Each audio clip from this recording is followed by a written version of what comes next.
You are listening to The Vocal Technologist. Spoken tech for your ears. Welcome back, everyone. You know, in tech, things move so fast, it feels like you blink and miss something huge. It really does. Keeping up is definitely a challenge. Totally. So today, maybe think of this as our sort of Tech Tuesdays catch-up. We're going to try and cut through some of that noise in the DevOps space. Sounds good. Focusing on what really matters, Right. Not just the headlines. Exactly. Let's start with Kubernetes. Version 1.34 has moved PSI metrics into beta. Yes. Pressure stall information. Right. Now, you might think, okay, I already monitor CPU and memory, but this is different. It really is. It's not just how much resource is used, but how much time tasks are stalled waiting for that resource. Yeah. CPU, memory, I/O. Straight from the Linux kernel data too, node pod container level. And that's the key. You're seeing actual contention, the real pressure points.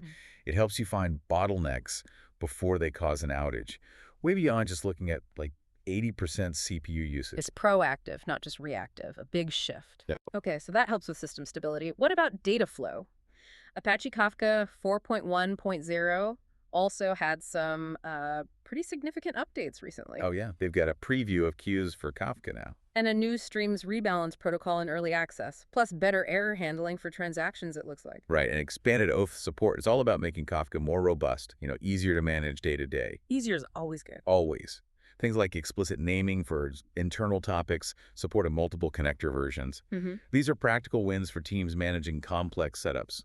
Less guesswork. Less guesswork, less debugging. Sounds ideal. But things still break, right? Incidents happen. Oh, absolutely. And the cost is staggering. What was that figure? Like up to $23,750 per minute for an outage? Yeah, makes you sweat just thinking about it. And why do we handle that better? Structured error analysis is key, I suppose. Using observability tools. For sure. Correlating logs, traces, metrics, changes. It's crucial. And for those really knotty problems, there's this interesting concept. Tiger teams. Tiger teams. Like from NASA. Apollo 13. Exactly that origin. Grafana Labs uses them. Small groups, maybe 3 to 5 engineers, super focused. Right. Pull together temporarily to tackle a specific, high-priority, often cross-functional problem. Maybe simplifying a release pipeline or securing a key partnership. Ah, so they're temporary. They don't become permanent fixtures. That's the idea. Solve the problem, document it, share the knowledge, and then dissolve or maybe evolve into something else. Keeps things agile. Avoids creating new silos. Interesting. That emphasis on sharing knowledge feels important. Very. And that kind of rigor connects well to modern data practices, actually.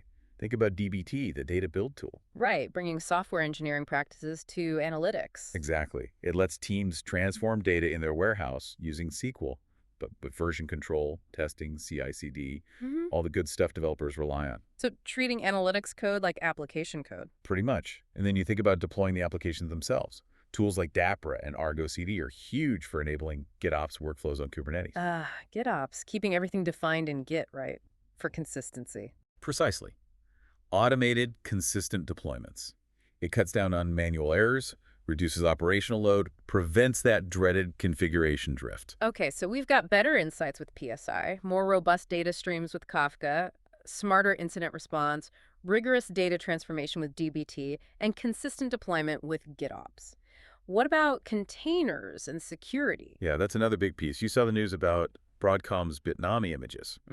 Most going behind a subscription now. Right, which suddenly makes alternatives like Docker's official images or their hardened images potentially more attractive, because they offer free, reliable, and often enterprise-ready options without that immediate paywall. Good point. Important for budget and accessibility.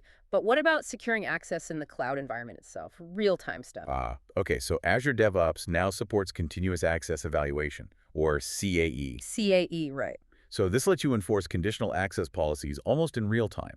If something critical happens, password change, account disabled, even a significant location shift detected by IP. Access can be revoked almost instantly. Yeah, much faster than traditional token expiry times. It tightens that security loop significantly, near real-time reaction to potential threats. Wow. Okay, I've covered a lot of ground there.